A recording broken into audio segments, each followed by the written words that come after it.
बहू ने अपनी ही सास को बनाया काम वाली बाई। एक बूढ़ी अम्मा की दिल छू लेने वाली कहानी।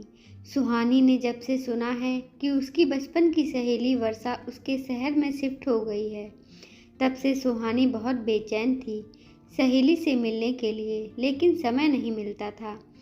सास बिस्तर पर थी, घर को कोई देखने वाला नहीं था, लेकिन आज सुहानी ने समय निकाला अपनी दोस्त से मिलने के लिए और उसके घर आ गई। वर्षा, आज बड़े दिनों बाद मैंने चाव से खाना खाया है। सच माँ की याद आ गई। वाह, तब तो तू हर रविवार को मेरे घर आ जाया कर। मेरे पति 6 महीने के लिए कंपनी के काम से विदेश गए हैं। हम दोनों मिलकर गप्पे लड़ाएंगे। मैं घर में बोर हो जाती हूँ। वर्षा ने घर आई सहेली सुहानी से हंसकर कहा। प्रत्येक रविवार को यहाँ आना नामुमकिन है। खैर, पहले एक बात बता, ये बूढ़ी मेड जो तेरे घर में खाना बनाती हैं, महीने का कितना लेती हैं? बहुत टेस्टी खाना बनाती हैं। मैं हाथ चाटती रह गई। उसको मेरे घर भी भेज देना, जो पैसे मांगेंगी मैं दे दूंगी। मेरी सास पैरालाइज्ड हैं, बेचारी बिस्तर से उठ नहीं पाती। हर वक्त एक आदमी उनके पास चाहिए होता है। यदि खाना बनाने वाली कोई मिल जाती तो मुझे बहुत राहत होती। सुहानी ने मन की बात सहेली को सुनाई। दोनों की बातें सुनकर बूढ़ी ने सकपकाते हुए सुहानी के समीप आकर कहा, बेटी, मुझसे अधिक काम नहीं होता, इतना कर लेती हूँ वही काफ़ी है।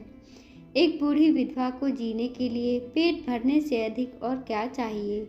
कोई बात नहीं अम्मा, आप मेरी सहेली के घर को बढ़िया से संभालते रहिए, मैं किसी और को ढूंढ लूँगी। सुहानी ने वर्षा से कहा, अब मुझे जाने दे, शाम होने वाली है। घर जाने के लिए सुहानी उतावली हो गई। अरे आज तो रुक जा, मेरा मन नहीं भरा। नहीं, मेरी सास मेरा इंतज़ार कर रही होंगी। वो सिर्फ मेरे हाथ से दवा खाना पसंद करती हैं। अपने बेटे से कहती हैं, तू बहुत हड़बड़ा कर दवा खिलाता है।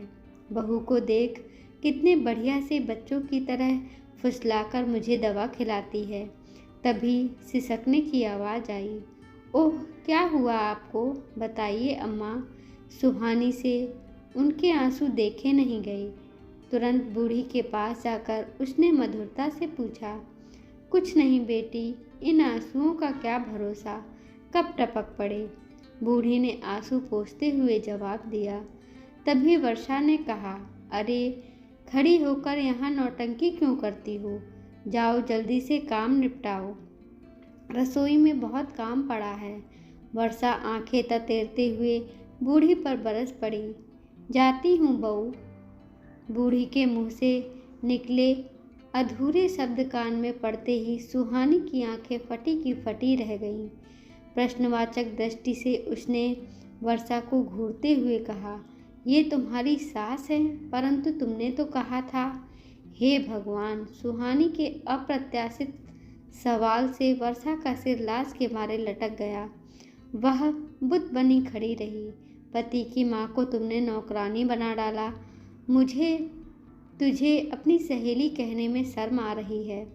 मैं यहाँ अब 1 मिनट नहीं रुक सकती। पता चला कि तुम इसी शहर में आई हो तो बचपन की प्यारी सहेली से मैं मिलने आ गई। छी, पति की बेशुमार दौलत ने तुम्हारे माँ बाप के दिए संस्कारों को ही धो डाला है। तूने घर के बुजुर्ग को नौकर बना दिया। ये समय उनका काम करने का नहीं, आराम करने का है। काश वर्षा, मैंने ये तेरा चेहरा नहीं देखा होता। अम्मा, आप मेरे साथ चलिए। वहाँ बेटी के अलावा आपको एक बहन भी बात करने के लिए मिल जाएगी। कहते हुए सुहानी बूढ़ी अम्मा की कलाई पकड़ते हुए सीधे बाहर दरवाजे की तरफ चल पड़ी। परंतु वहीं सामने हॉल की दीवार पर टंगी दिवंगत पति की तस्वीर पर नजर पड़ते ही बूढ़ी ठिठक गई। बाहर से आ रही तेज हवा के झोंके के कारण फोटो धड़ाम से गिर गई। उसका शीशा चकनाचूर हो गया, लेकिन कागज की तस्वीर पर खरोंच तक नहीं लगी। तस्वीर मानो पत्नी से गुहार लगा रही थी, प्रिय, मुझे भी अपने साथ ले चलो। इस घर में किसी को अब इसकी ज़रूरत नहीं। बूढ़ी अम्मा ने पति की तस्वीर को उठाकर सीने से लगाया और सुहानी के साथ बेखौफ नए सफ़र के लिए निकल पड़ी। सुहानी के घर आकर उनको बस मान सम्मान ही नहीं मिला, बल्कि एक बेटे, बेटी और बहन का प्यार भी मिला। वह सुहानी और उसके पति की मासी बन गई।